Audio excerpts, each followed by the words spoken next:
There is a saying, um, this too shall pass. And that saying is basically kind of a reminder that no matter what your circumstances are in life, good or bad, this too shall pass.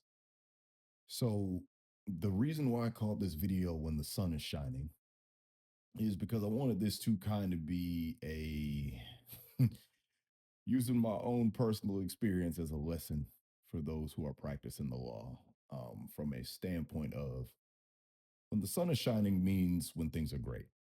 Um, you're feeling great. Hell, maybe you've even gotten to the point to where you have seen some of the things that you've imagined come to light and you're getting a groove going. Maybe you've been practicing the law for an extended period of time. And things like just seem to be clicking. Trust me, it happens. The cool kids call it flow state, but that moment where it just seems like the sun is out. It's like a nice little brisk, about maybe 77 degrees. It's hot enough to feel warm, but not hot enough to where it's overbearing. The birds are singing. You're outside in shorts, just enjoying life. It is great. The sun is shining. The sun is out. Um, it is at this time and this particular place that I feel is more important to remind yourself and to remember to still practice the law. And here's what I mean by that. Just as the phrase says, this too shall pass. I personally, and I mean, this is where personal philosophy comes in. I personally do not believe that, even with the application of the law, I do not believe that you will have a life where there is no challenges, no ups or downs, and it'll just be smooth sailing no matter what, even with the application of the law. That's just not how life is designed to be. I mean, even Neville has talked about how life is a furnace, um, and we're being shaped and molded in that furnace into the image of God. So this too shall pass. It's kind of like, okay, the sun is out. It feels great. You're in a wonderful part of your life, but the rain, it's going to come at some point. Something unexpected is going to happen. I think Neville's army situation is probably a good testament to that because I mean, by that point, he had probably been practicing the law for who knows how long. You could probably even say that maybe at that point, he might have even gotten to the point where you could consider him, if not a master of the law, at least an advanced practitioner. And guess what? He gets drafted. I'm pretty sure. I mean, this is speculation, but I'm pretty sure it would be safe to say that when that happened, he probably did the thing that a lot of us did. When the hell did I imagine this? And I highly doubt that he consciously imagined himself as an adult getting drafted in the army. Maybe he did, maybe he didn't. But either way, it was an unexpected event that he did not want and he did not like. The rain came. So imagine if imagine if the situation where Neville got drafted into the army, he was not practicing the law. Like he had gotten so comfortable with his life being where he wanted it to be, he got complacent, and he was just kind of just doing what most of us did before we found the law to begin with, which was just living on autopilot and just taking whatever comes. But because things are great, you're like, all right, well, cool. I can just coast on this. He probably would have been screwed. He probably would have been screwed. He would have panicked. I mean, obviously, he had to remind himself to, exercise the law, but it's almost like it's a muscle. That's probably the best way that I can say it. And that's kind of another way that it's been described to me with some of the people that I've kind of had one-on-ones with. It's like a muscle. When you're in the gym consistently working out that muscle, it's strong. And when you decide to take an extended break from the gym, that muscle progressively gets weaker and breaks down a little bit. So when you go back to the gym after a long period of time of not being in the gym, it's going to be extremely difficult for you to hop up and just immediately go to lifting the weights that you were lifting before you took that break. It's the same thing with the law. If you go a long period of time for whatever reason. Honestly and truly, this same principle could be in the opposite. The sun could be out, and that because things are so great, you're not using the law. the opposite. It could be a freaking thunderstorm going on, and things are so crappy that you have gotten discouraged and you have given up, and you're like, I'm not doing this shit no more.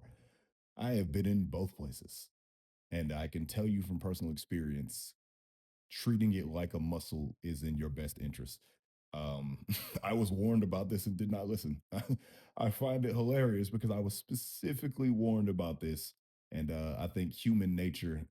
I think complacency is a very complacency is a part of human nature. It just is, and if you're not careful, it'll sneak back up on you. So even if you're practicing with small things, I mean, even if your life is at a place where it's just great, just always be consciously imagining, always be consciously creating.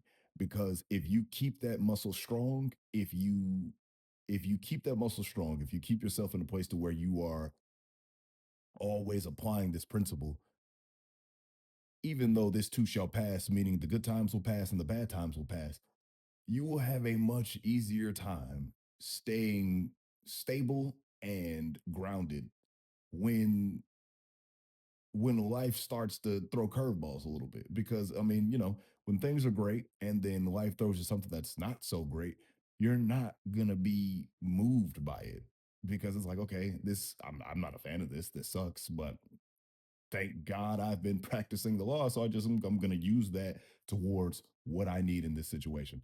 Vice versa. I don't know, maybe life punched you in the mouth a little bit harder than you were expecting.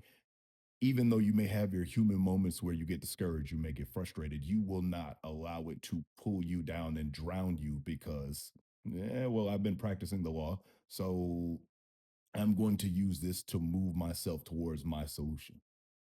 So, like I said, this is just something to stay conscious of, and kind of to reiterate that this is a lifestyle. It's a discipline. I made that mistake when I first started of thinking that this was about a solution to life. This was like a cure for the human condition. And the sooner that you accept that this human experience, the difficulty and the challenges from the human experience was kind of the point, then you stop trying to avoid it and you stop trying to find a cure for it, and you just accept that it's a part of the game that we're playing. It's a part of the dream that we're having.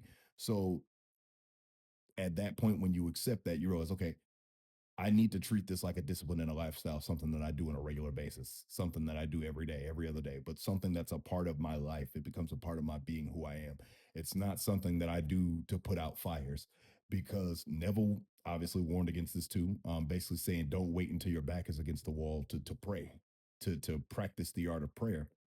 Because when you wait until there are fires to start using the law, putting out the fires in the moment can sometimes be extremely difficult, because you now have the added stress of feeling like there's a time limit of when this has to happen.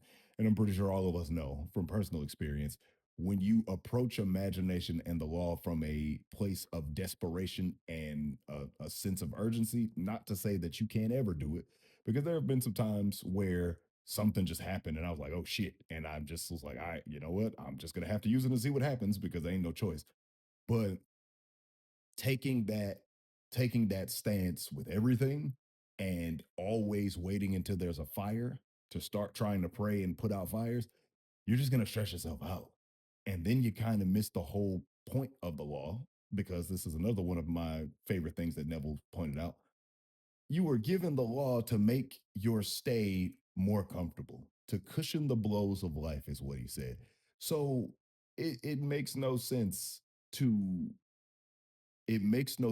add the added pressure and stress of waiting until life throws you a curveball that you weren't expecting for. Wait until a fire starts to try to put it out. So even when the sun is out, use the law. Even when it's raining and it's storming, use the law. Even when you feel like you are on top of the world, fuck it. Reach higher. Try to see if you can find another self concept that's more expanded than that. Just always be growing, always be creating, always be utilizing your imagination consciously, because the truth is you're going to use it no matter what. Um But as I said, this too shall pass. When the sun is out and shining bright, this too shall pass. When the rain and the storming, this too shall pass. So always, always, always be practicing the law. Wild man out.